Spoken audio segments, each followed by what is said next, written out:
Assalamualaikum warahmatullahi wabarakatuh. Selamat datang di Memang Mudah Channel. Setiap orang punya cerita, tapi tidak semua orang menyadari bahwa di balik setiap kesulitan, selalu ada benih kebaikan, yang semoga bisa menjadi pengingat bagi kita semua bahwa harapan itu selalu ada. Kantor pusat Wardana Group yang terletak di jantung ibu kota biasanya sudah sunyi senyap setelah pukul 10 malam.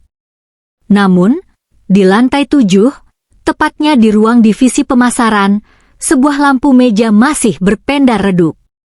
Sandy, seorang pemuda dengan kemeja putih yang sudah kusut di bagian lengan, masih menatap nanar ke arah layar monitornya. Jari jemarinya yang sedikit gemetar terus menari di atas keyboard, mengetik deretan angka dan analisis tren pasar yang seharusnya bukan merupakan tanggung jawabnya. Satu lagi, Sandy. Tolong perbaiki data ini ya, besok pagi jam 8 Pak Broto harus presentasi. Suara Doni, rekan kerjanya, masih terngiang di telinga Sandy sejak sore tadi. Padahal, Doni sendiri sudah pulang sejak pukul 5 sore untuk berkencan. Sandy menghela napas panjang. Ia adalah tipe orang yang sulit berkata tidak. Baginya, pekerjaan ini bukan sekadar karir, melainkan napas buatan bagi keluarganya.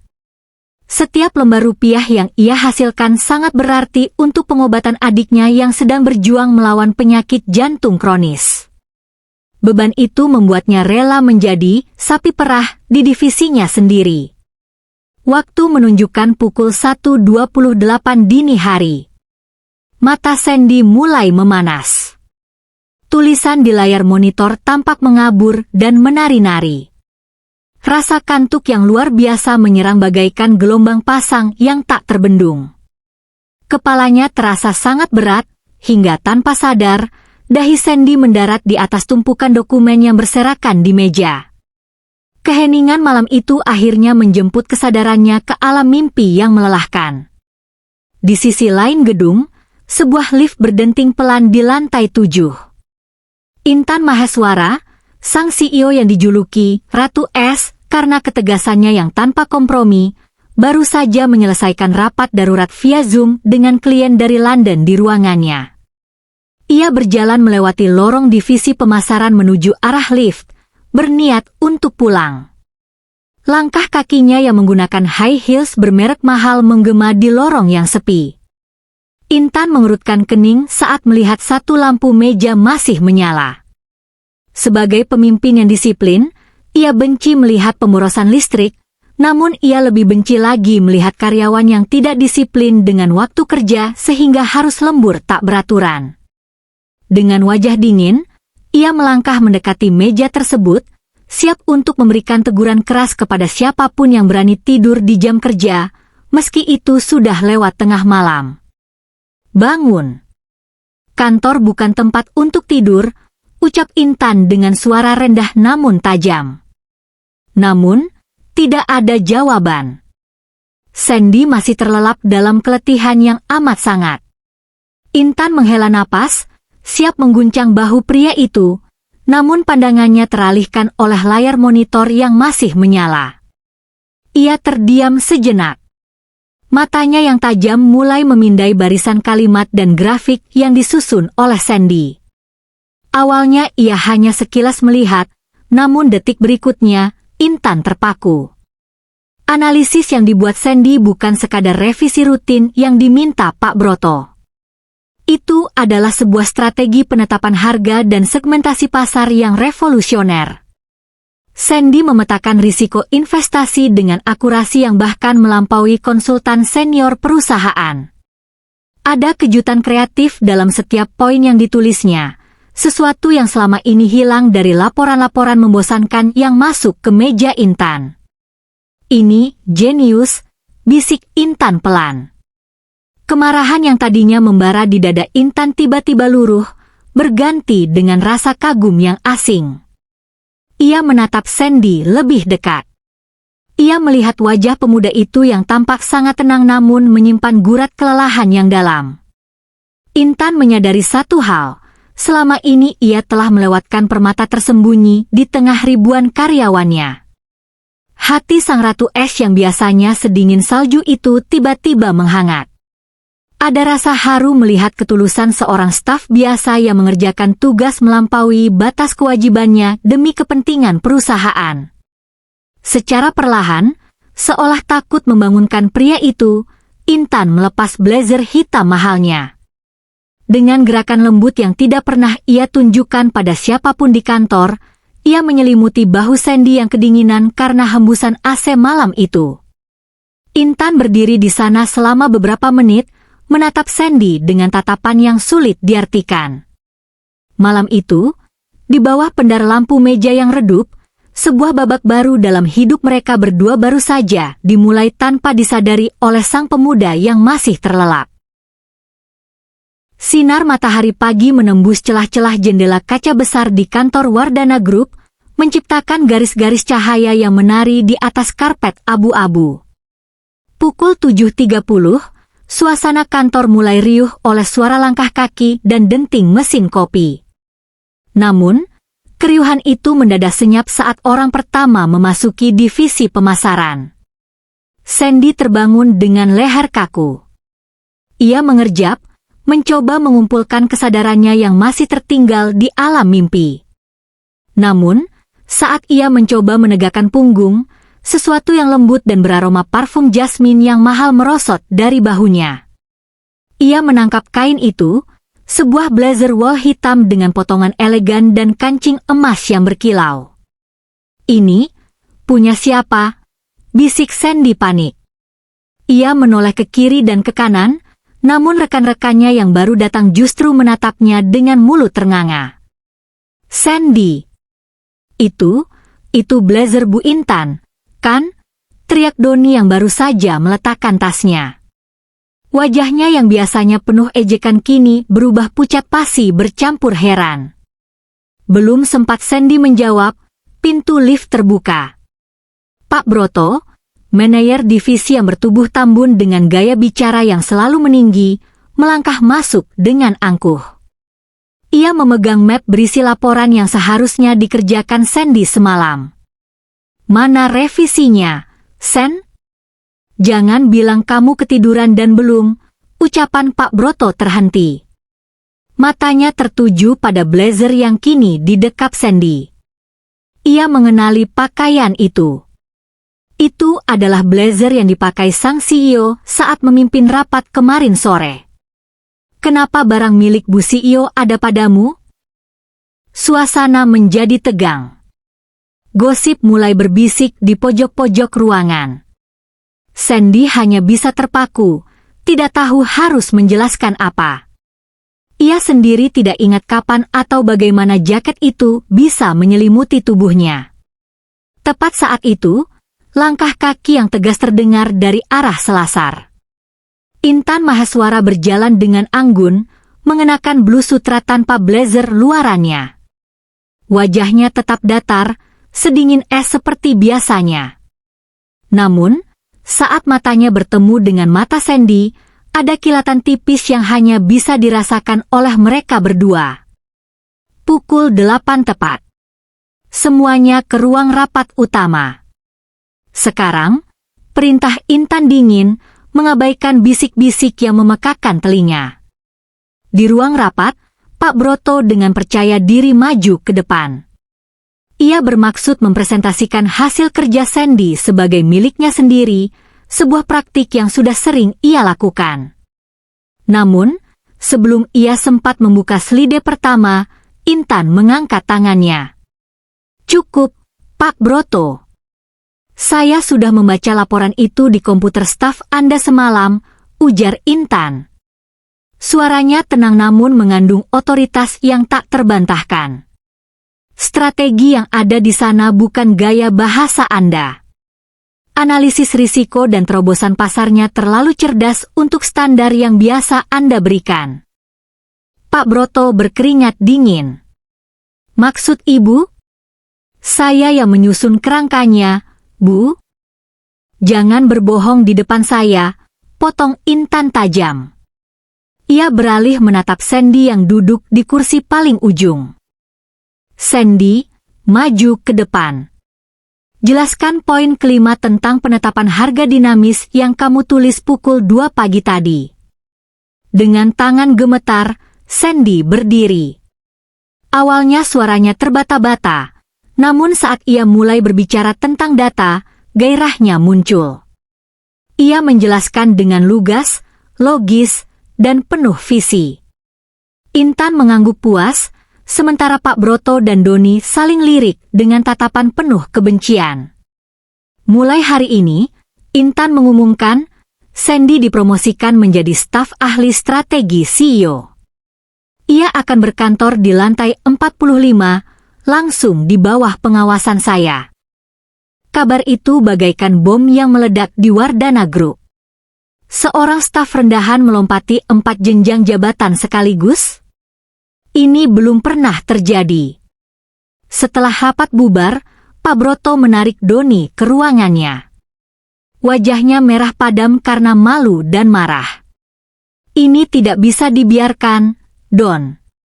Bocah ingusan itu akan menghancurkan posisi kita jika dia terus dekat dengan Intan. Doni menyeringai licik. Sebagai orang IT yang sering membantu Pak Broto menutupi jejak penggelapan biaya operasional kecil-kecilan, ia punya ide. Tenang, Pak. Saya tahu cara mengurusnya. Besok adalah hari peluncuran sistem database pelanggan baru. Bagaimana jika sistem itu tiba-tiba bocor dan semua datanya terhapus? Dan tebak siapa yang akunnya akan kita gunakan untuk melakukan itu? Sandy, jawab Pak Broto dengan senyum jahat.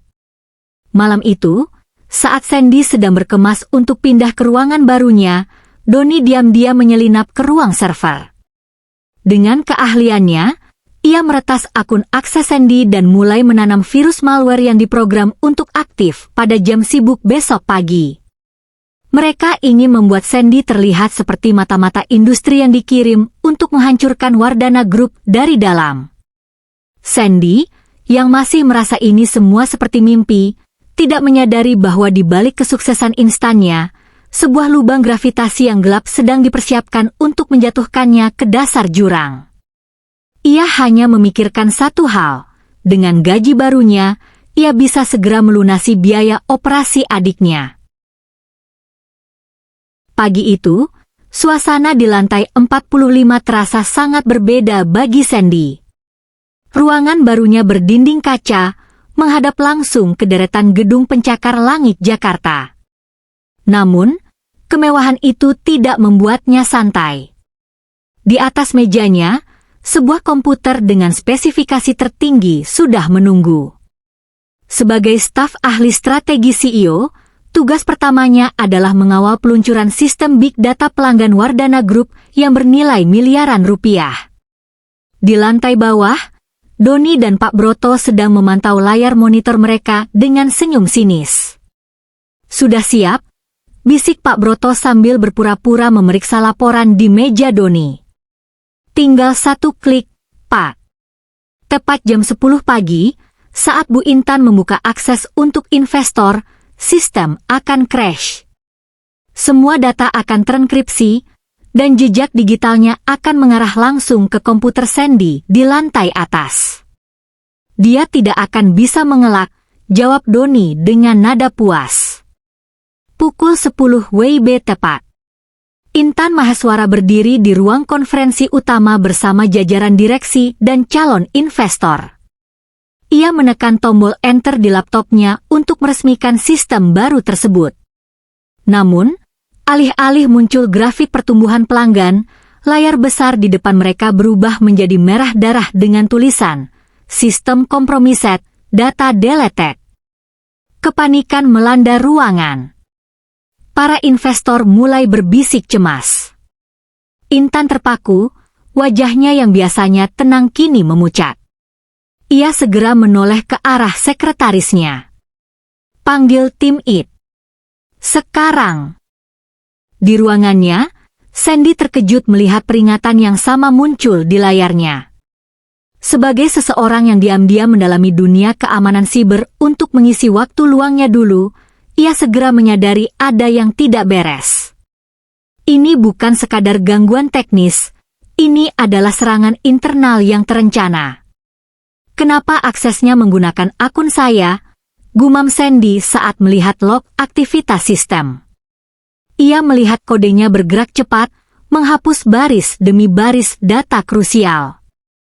Pintu ruangan Sandy terdobrak.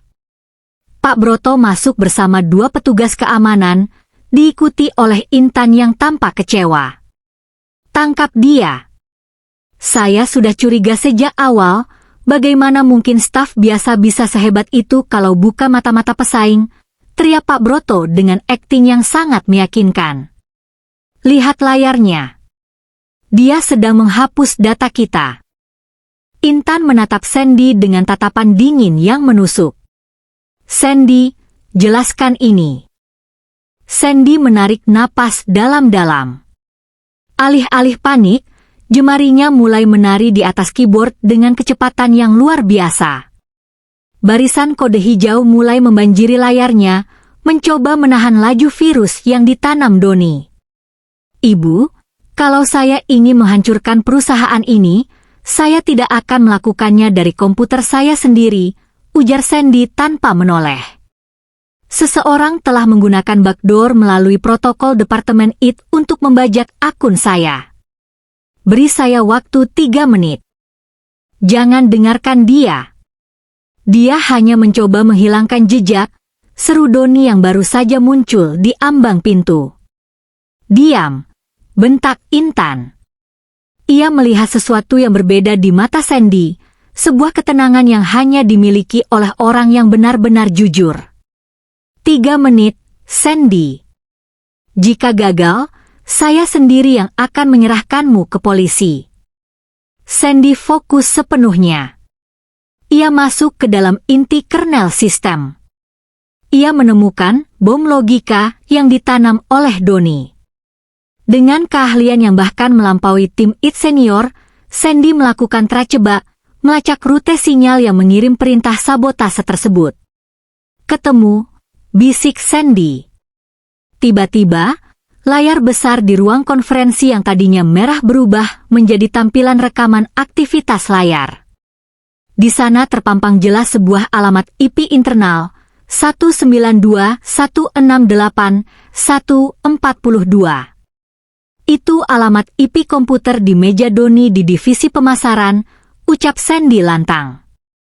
Tidak hanya itu, Sandy berhasil mengaktifkan kamera keamanan ruang server secara jarak jauh. Di layar muncul rekaman video dari malam sebelumnya pukul 23.45, memperlihatkan Doni dan Pak Broto sedang mengutak-atik server utama sambil tertawa-tawa. Wajah Doni seketika pucat pasi. Pak Broto mencoba melarikan diri, namun petugas keamanan dengan sigap meringkus keduanya. Suasana mendadak hening. Intan berjalan mendekati Sandy yang masih mengatur napasnya. Ia melihat betapa hebatnya pemuda ini, bukan hanya seorang ahli strategi, tapi juga seorang pelindung bagi perusahaannya. Maafkan saya karena sempat meragukanmu, ucap Intan lembut, suaranya hampir menyerupai bisikan di tengah keramaian. Sandy tersenyum tipis. Saya hanya menjalankan tugas, Bu. Namun, di tengah kemenangan itu, sebuah bayangan muncul di balik pintu. Aditya, sepupu Intan yang ambisius, memperhatikan semuanya dengan tangan mengepal. Ia tidak suka melihat ada orang asing yang mendapatkan kepercayaan penuh dari Intan. Baginya, Sandy adalah ancaman bagi warisan keluarga Maheswara yang ia incar.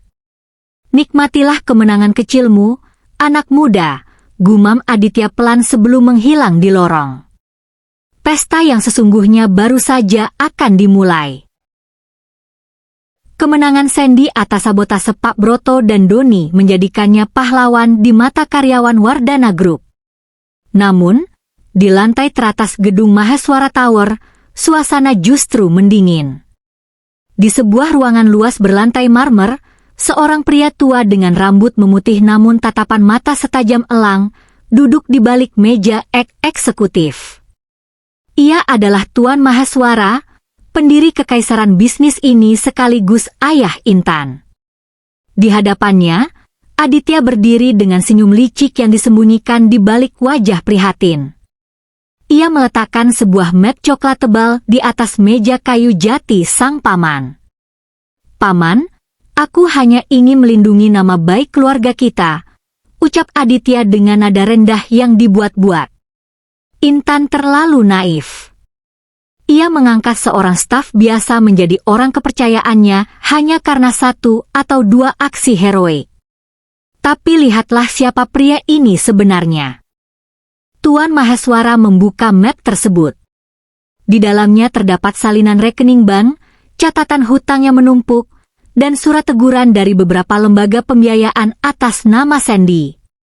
Hutang bank yang sangat besar untuk ukuran seorang staf biasa, gumam Tuan Mahaswara, alisnya bertaut. Untuk apa uang sebanyak ini? Siapa yang tahu? Paman? Mungkin judi, atau gaya hidup tersembunyi. Orang miskin yang tiba-tiba memegang kekuasaan biasanya punya lubang hitam yang harus ditutup. Jika dia bisa mengkhianati bank, dia bisa dengan mudah menjual rahasia Wardana Group demi melunasi hutang-hutangnya, provokasi Aditya. Malam itu, sebuah jamuan makan malam keluarga diadakan di kediaman Mahaswara yang megah. Intan datang bersama Sandy, yang tampak canggung mengenakan setelan jas yang dibelikan oleh Intan. Sandy merasa seperti ikan yang keluar dari air di tengah kemewahan kristal dan perak. Suasana makan malam yang tenang mendadak pecah saat Tuan Mahaswara meletakkan garpunya dengan denting yang keras. "Sandy," suara berat sang patriark menggema. "Putriku bilang kau adalah aset berharga. Tapi aku tidak suka menyimpan bom waktu di dalam perusahaanku. Jelaskan padaku tentang hutang-hutangmu yang hampir mencapai 1 miliar rupiah itu." Intan tersedak minumannya. Ia menatap Aditya yang duduk di seberang meja dengan tatapan membunuh, namun Aditya hanya mengangkat bahu dengan santai. "Ayah, itu urusan pribadi Sandy," protes Intan, wajahnya memerah. Sandy terdiam. Ia meletakkan sendoknya perlahan. Ia bisa merasakan tatapan menghakimi dari Tuan Mahaswara dan senyum kemenangan dari Aditya. Seluruh ruangan seolah menanti ia berbohong atau memohon ampun. "Benar, Tuan Mahaswara," ucap Sandy tenang, matanya menatap langsung ke mata pria tua itu tanpa sedikit pun keraguan. "Saya memiliki hutang besar di 3 bank berbeda. Bahkan rumah kecil peninggalan orang tua saya sudah saya jaminkan." Aditya terkekeh pelan. "Lihat, Paman." Dia mengakuinya. Benar-benar mentalitas pecundang. "Lalu untuk apa uang itu, Sandy?" tanya Tuan Mahaswara, mengabaikan gangguan keponakannya. "Adik saya, Shiva, menderita kelainan katup jantung bawaan sejak kecil," jawab Sandy, suaranya sedikit bergetar namun tetap teguh. 3 bulan lalu, kondisinya kritis. Operasi bypass dan penggantian katup membutuhkan biaya yang sangat besar, jauh di luar jangkauan asuransi karyawan biasa. Saya meminjam kemanapun saya bisa, melakukan kerja sampingan hingga dini hari, hanya agar dia bisa tetap bernapas. Sandy menarik napas panjang. "Saya bekerja keras di Wardana Group bukan untuk mencari kekayaan demi kemewahan, tapi karena saya tahu integritas adalah satu-satunya modal yang saya punya untuk tetap dipercaya oleh bank agar adik saya tetap hidup. Jika Tuan menganggap hutang karena cinta keluarga adalah sebuah kejahatan, maka saya siap mengundurkan diri malam ini juga." Hening menyelimuti ruang makan. Intan menatap Sandy dengan mata berkaca-kaca. Ia baru menyadari beban berat yang dipikul pria itu sendirian selama ini. Tuan Mahaswara terdiam cukup lama, memperhatikan gurat kejujuran di wajah Sandy. Tiba-tiba, pria tua itu tertawa kecil, bukan tawa meremehkan, melainkan tawa lega. "Aditya," ujar Tuan Mahaswara tanpa menoleh. "Kau bilang dia adalah bom waktu. Tapi bagiku, seorang pria yang berani mempertaruhkan seluruh hidupnya demi keluarganya adalah pria yang paling bisa dipercaya untuk menjaga perusahaan ini." Tuan Mahaswara berdiri, berjalan mendekati Sandy, dan menepuk bahunya dengan kuat. Integritas bukan tentang tidak punya hutang, tapi tentang tidak lari dari tanggung jawab. "Selamat datang di keluarga Mahaswara, Nak." Wajah Aditya berubah pucat pasi. Rencananya menjadi bumerang yang justru memperkuat posisi Sandy. Namun, di dalam hatinya yang busuk, ia mulai merencanakan sesuatu yang jauh lebih berbahaya. Jika ia tidak bisa menghancurkan reputasi Sandy, maka ia akan menghancurkan Wardana Group secara fisik dan memastikan Sandy yang menjadi tumbalnya. Penerimaan Tuan Mahaswara terhadap Sandy menjadi tamparan keras bagi Aditya. Dendam yang membara di hatinya kini berubah menjadi kegilaan. Baginya, jika ia tidak bisa memiliki Wardana Group, maka tidak boleh ada orang lain yang memilikinya, terutama seorang staf rendahan seperti Sandy. 1 minggu setelah makan malam keluarga, suasana di kantor pusat Wardana Group terasa mencekam. Laporan keuangan bulanan menunjukkan kejanggalan yang mengerikan.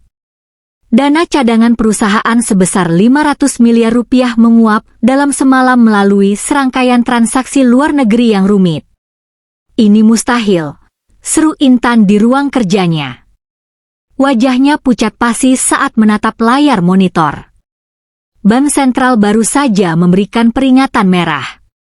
Jika dana ini tidak kembali sebelum clearing bank dibuka pukul 9 pagi besok, Wardana Group akan dinyatakan pailit. Kita akan kehilangan segalanya. Sandy, yang kini duduk di sebelah Intan, langsung membuka laptopnya. Jemarinya bergerak secepat kilat, memasuki sistem enkripsi perbankan yang biasanya tertutup rapat. "Ini bukan peretasan eksternal, Intan," ujar Sandy dengan nada serius. "Seseorang menggunakan kunci otoritas tingkat tinggi. Hanya ada 3 orang yang memegang kunci ini. Anda, Tuan Mahaswara, dan Aditya," potong Intan dengan suara bergetar. Sandy mengangguk.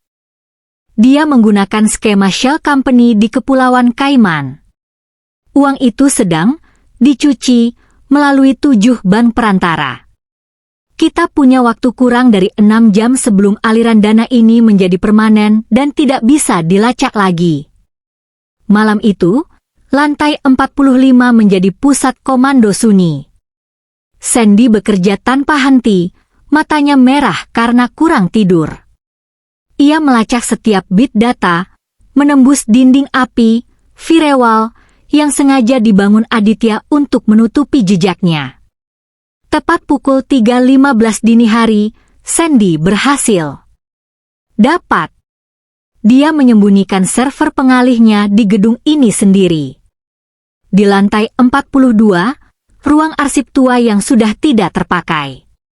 Dia menggunakan perangkat keras fisik untuk memutus koneksi internet jika kita mencoba membatalkan transaksi dari sini. "Aku akan memanggil keamanan," kata Intan cepat. "Jangan," cegah Sandy. Aditya pasti sudah memantau pergerakan keamanan. Jika dia merasa terpojok, dia akan menghancurkan perangkat itu, dan uangnya akan hilang selamanya. "Biarkan saya yang ke sana sendiri. Dia tidak akan curiga pada saya." Tanpa menunggu persetujuan, Sandy berlari menuju tangga darurat. Ia turun 3 lantai dengan jantung berdegup kencang. Di lantai 42 yang gelap dan berdebu, ia melihat cahaya biru redup dari balik tumpukan lemari arsip. Di sana, Aditya berdiri di depan sebuah koper hitam berisi perangkat server portable. Wajahnya tampak liar di bawah cahaya monitor. "Berhenti, Aditya," teriak Sandy. Aditya menoleh, seringai iblis menghiasi wajahnya. Ah, pahlawan kita. Kau terlambat, Sandy. Tinggal 1 menit lagi, dan Wardana Group hanya akan menjadi sejarah. Dan kau? Kau akan menjadi kambing hitam yang sempurna karena berada di sini bersamaku. Matikan alat itu sekarang, atau kau akan membusuk di penjara seumur hidup, ancam Sandy sambil melangkah maju. Penjara! Aditya tertawa histeris. Ia mengeluarkan sebuah pisau lipat dari sakunya. Aku lebih suka melihatmu mati jatuh dari lantai 42 ini sebagai pelaku yang bunuh diri karena menyesal telah merampok perusahaan. Aditya menerjang dengan kalap. Sandy, yang selama ini hanya berkutat dengan angka dan kode, terkejut namun insting bertahannya bangkit. Ia menghindar, namun ujung pisau Aditya sempat menyayat lengan kemejanya. Perkelahian fisik yang tidak seimbang pecah di antara rak-rak besi yang berkarat. Sandy terpental ke arah meja server. Di layar, persentase transfer menunjukkan 98%. Tidak akan. Sandy bangkit, menerjang kaki Aditya hingga mereka berdua terjatuh ke lantai. Dalam pergulatan itu, Aditya mencoba mencekik Sandy. Namun, Sandy berhasil meraih kabel daya utama server tersebut. Dengan sisa tenaganya, ia menyentakkan kabel itu hingga putus tepat saat angka di layar menunjukkan 99%. Sistem mati total. Aliran dana terhenti di detik terakhir. Aditya melolong marah.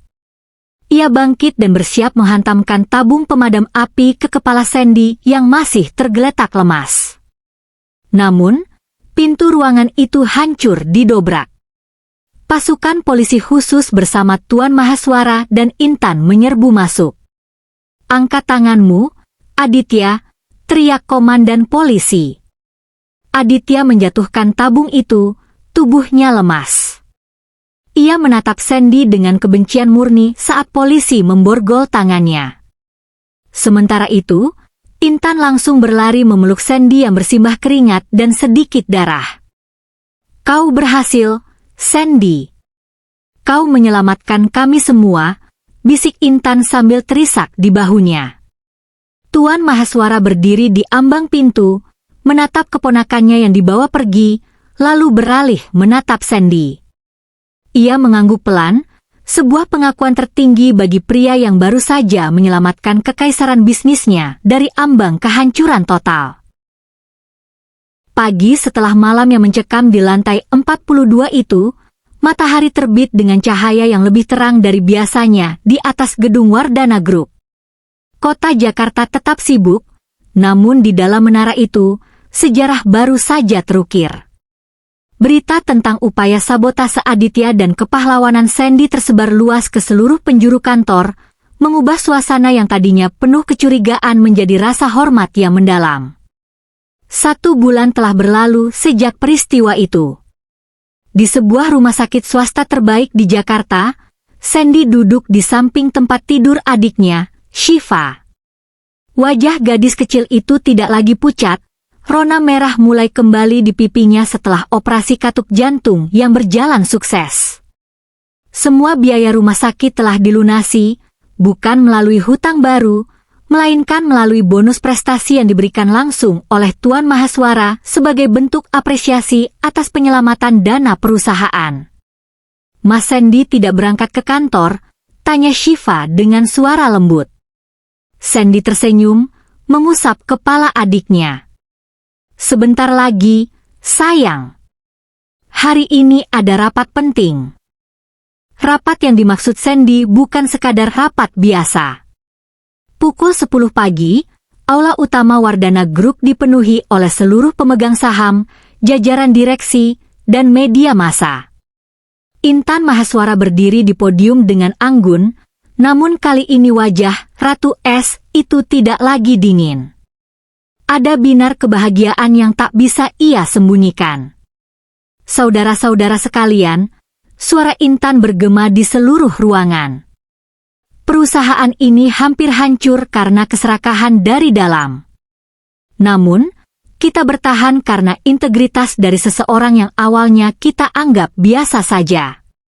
Hari ini, saya ingin mengumumkan restrukturisasi kepemimpinan.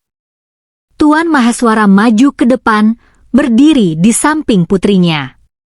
Dewan Komisaris telah sepakat. Berdasarkan dedikasi, keahlian strategi yang visioner, dan integritas moral yang teruji di bawah tekanan, kami mengangkat Sandy sebagai Direktur Operasional, COO, termuda dalam sejarah Wardana Group. Tepuk tangan membahana memenuhi ruangan. Sandy melangkah maju dengan setelan jas hitam yang pas di tubuhnya. Ia tidak lagi tampak seperti staf yang kelelahan, melainkan seorang pemimpin yang matang. Dalam pidato singkatnya, ia tidak bicara tentang angka atau profit, melainkan tentang bagaimana kejujuran dan bakti kepada orang tua adalah kompas terbaik dalam mengambil setiap keputusan bisnis. Setelah acara formal berakhir, para tamu mulai menikmati jamuan. Intan mendekati Sandy yang sedang berdiri di balkon aula, menatap pemandangan kota. Jadi, Tuan Direktur Operasional, apakah Anda siap dengan tanggung jawab baru ini? Goda Intan sambil berdiri di sampingnya. Sandy menoleh, menatap wanita yang telah mengubah hidupnya, dan yang hidupnya telah ia selamatkan. Saya siap, selama ada CEO hebat yang membimbing saya. Intan tertawa kecil, sebuah suara merdu yang jarang terdengar di kantor ini. Tiba-tiba, Tuan Maheswara bergabung dengan mereka, membawa 2 gelas sampanye non-alkohol. Sandy, ada satu hal lagi yang belum diumumkan di depan media tadi, ujar Tuan Maheswara dengan senyum penuh rahasia. Ia menatap putrinya, lalu kembali ke Sandy. Aku sudah tua, dan aku ingin melihat putriku bahagia dengan pria yang bisa menjaga hatinya sekuat dia menjaga perusahaan ini. Sandy menarik napas dalam. Di hadapan Tuan Maheswara, ia berlutut satu kaki dan mengeluarkan sebuah kotak kecil berisi cincin berlian sederhana namun sangat elegan. Intan Maheswara, Anda menemukan saya saat saya terpuruk di meja kerja. Anda memberi saya harapan saat dunia terasa berat. Maukah Anda mendampingi saya, bukan hanya sebagai mitra bisnis, tapi sebagai pasangan hidup saya selamanya? Air mata bahagia jatuh di pipi Intan. Ia mengangguk pelan namun pasti. Ya, Sandy. Saya mau. Sorak-sorai kembali pecah dari staf yang menonton dari kejauhan. Kabar pertunangan sang CEO dan sang direktur operasional baru itu menjadi penutup sempurna bagi drama panjang yang melelahkan. Sandy berhasil membuktikan bahwa nasib bukanlah garis mati yang tidak bisa diubah. Dari seorang staf biasa yang sering diremehkan, ia bertransformasi menjadi pemimpin masa depan. Ia membuktikan bahwa di dunia yang seringkali menghalalkan segala cara, kejujuran dan kerja keras tetaplah mata uang yang paling berharga. Malam itu, saat menatap bintang-bintang dari lantai teratas gedung, Sandy tahu bahwa perjalanan barunya baru saja dimulai. Namun kali ini, ia tidak lagi berjalan sendirian di kegelapan pukul 2 pagi.